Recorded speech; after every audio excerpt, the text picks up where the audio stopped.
اچھا پہلا سوال بھائی یہ ہے، جلدی جلدی پوچھ لیتا ہوں، 4 5 سوال ہے، پھر آپ اکٹھے جواب دے دیجیے گا کہ اگر آپ کہتے ہیں کہ رسول اللہ صحیح نہیں ہے نا، درست نہیں ہے، تو ایک پروفٹ کو اپنے فالوورز چاہیے ہوتے ہیں، تو وہ عرب جیسے ہارش اور گرم انوائرمنٹ میں کیوں ان کو شروع میں ہی ایسی سخت چیزیں کہ وضو کرو دن میں 5 دفعہ، یا گرمی میں روزے رکھو، یا فار دیٹ میٹر سرکمسیژن کرو. اب بھی مجھے کوئی کہا سرکمسیژن کرو ایز اے ایڈلٹ پرسن، تو یہ بڑا تکلیف دہ کام ہے. تو پہلا یہ سوال ہے. دوسرا سوال یہ ہے کہ پہلے سوال کی بات کر لیں یا پھر آگے چلیں گے آپ، مطلب جی جی کٹھے سوال؟ پلیز. دیکھیں پہلی بات یہ ہے کہ اسلام جو ہے نا پہلی 1.5 صدی تک تھا ہی نہیں، اور اسلام یہاں نہیں پیدا ہوا جدھر آپ سمجھتے ہیں. اسلام پیدا ہوا ہے عراق اور اردن کے علاقے میں، عراق کا مغربی علاقہ اور اردن کا مشرقی علاقہ، ٹھیک ہے، وہاں پہ اسلام پیدا ہوا ہے. یہ آپ نہ سمجھیں گے حجاز میں مکہ کوئی جگہ ہی نہیں تھی، مکہ میں تو تھا ہی نہیں، محمد کا کوئی ثبوت ہی نہیں ہے مکہ میں. مکہ میں جتنا مرضی آپ ڈگ کر لیں آپ کو آرکیولوجیکلی کچھ بھی نہیں ملتا، جتنی ادھر قبریں بنی ہیں وہ سب جعلی ہیں، کچھ بھی نہیں ہے وہاں پہ، ہے ہی نہیں ہے کچھ بھی. تو یہ اسلام وہاں پہ پیدا ہی نہیں ہوا جہاں آپ سمجھتے ہیں. آپ کو پتا ہے کہ حدیث کی کتابوں میں یہ ملتا ہے کہ مکہ کے قریب جو ہے وہ ایک دریا بھی تھا، ٹھیک ہے، حدیث کی کتابوں میں اور تاریخ کی کتابوں میں ملتا ہے کہ ایک دریا بھی تھا مکہ کے قریب، اور وہ دریا جو ہے اس کے اندر جب حاجی آتے تھے تو سب سے پہلے ادھر آ کے وضو کرتے تھے، وہاں پہ حرام باندھتے تھے، اور وہاں سے پھر آ کے جو ہے نا حج کے مناسک پھر شروع کرتے تھے. مگر آپ مجھے بتائیں آپ کے علاقے میں کوئی دریا ڈھونڈ کے بتا دیں.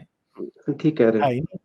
ٹھیک ہے، تو یہ تاریخ اگر آپ نے تاریخ اور حدیث کی کتابیں پڑھی ہیں تو آپ کو بالکل 100% مل جائے گا. پھر مکہ ایک ایسی جگہ تھی، مکہ کے دروازے تھے، مکہ ایک فصیلدار شہر کے طور پہ بتایا جاتا ہے حدیثوں میں اور تاریخ میں، ٹھیک ہے.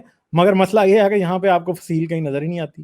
مکہ میں باغ تھے، باغ، انگور کے باغ، ٹھیک ہے. جب حضرت بلال جب بیمار ہوتا تھا تو وہ کہتا تھا، بلال اور ایک اور صحابی کا بھی نام لکھا ہے، کہتا کاش میں مکہ میں ہوتا جہاں پہ 3 قسم کی گھاس ہوتی ہے، 3 قسم کی گھاس. مکہ وہ جگہ کہ جہاں پہ گھاس اگنے کا کوئی امکان ہی نہیں ہے، ٹھیک ہے. تو مجھے بتائیں کہ وہ کون سا مکہ تھا جس کو بلال یاد کر کے روتا تھا جب اسے بخار چڑھتا جی تھا؟ بھائی میں اس حوالے سے آپ سے دوسری بات بھی پوچھنا چاہ رہا تھا. ابھی آپ نے ریسنٹلی ویڈیو ڈالی ہے غزوہ بدر کے حوالے سے نا، تو اگر یہ پیٹرا ہاں تھیوری ٹھیک ہے تو وہ غزوہ بدر والی تھیوری تو پھر بالکل مطلب پیٹرا سے اگر سیریا یہ لوگ جاتے تھے کفار مکہ اپنے قافلے لے کے، تو پھر تو مدینہ بیچ میں آتا ہی نہیں ہے، تو ہاں، مدینہ وہ تو میں بہت دور ہے. آپ کو بتاتا ہوں. اصل میں جو دیکھیں اب یہ بات بھی پوری طرح سے کنفرم نہیں ہے کہ رسول کی جو چھاونی تھی وہ مدینہ ہی تھی.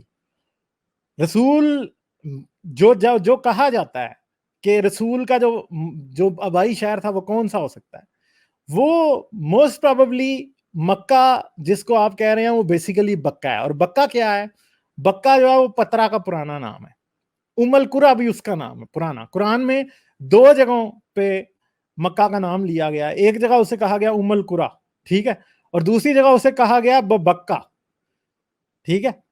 تو اب بکہ جو ہے اصل میں یہ بات 100% پکی ہے کہ 100% جو ثابت ہے بات کہ پترا کا نام جو تھا وہ بکہ تھا، ٹھیک ہے. اور ام القریٰ جو ہے اس کا نام جو ہے وہ ایک جو رومی جو ایمپرر تھا کیسر، اس نے پترا کا نام میٹروپولس یعنی ام القریٰ رکھا تھا، ٹھیک ہے. اس نے کہا تھا کہ یہ نبتیوں کا میٹروپولس ہے ام القریٰ، اس نے اس کو کہا تھا. تو ام القریٰ کا مطلب 100% میٹروپولس ہے. اور عربوں کا میٹروپولس کون سا ہے؟ تو بہت دور ہے مدینہ.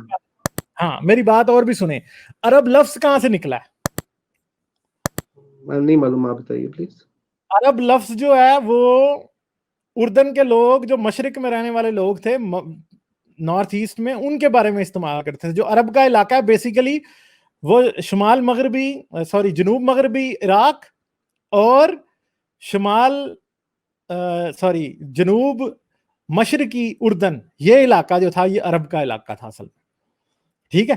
اور عرب لفظ جو ہے وہ تقریباً رسول اللہ کے آنے سے تقریباً 300-400 سال پہلے استعمال ہوتا ہے اس علاقے کے رہنے والے لوگوں کے لیے. اور اب جو ہے یہ باتیں اب ساری اتنی پھیلی ہوئی ہیں کہ اگر اس تاریخ میں چلا جاؤں گا تو پھر میں صرف اس پہ ہی بولتا رہوں گا اور آدھا پونا گھنٹہ بالکل گزر ٹھیک جائے گا. ہے. میرے پاس 2 چھوٹے سے اور سوال ہیں. میری ویڈیوز کو دیکھتے رہنے کے لیے چینل کو سبسکرائب کریں اور گھنٹی کا بٹن دبا کر آل نوٹیفیکیشنز پر کلک کر لیں تاکہ آپ سے فیوچر میں کوئی بھی نوٹیفیکیشن مس نہ ہونے پائے۔ اس کے ساتھ ساتھ مجھے اور میرے چینل کو سپورٹ کرنے کے لیے پیٹریون پر میرے چینل کے ممبر بنیں۔ اس ویڈیو کو لازماً لائک کریں اور کمنٹ میں اپنی رائے کا اظہار ضرور کریں تاکہ آپ کا فیڈ بیک مجھ تک پہنچ سکے۔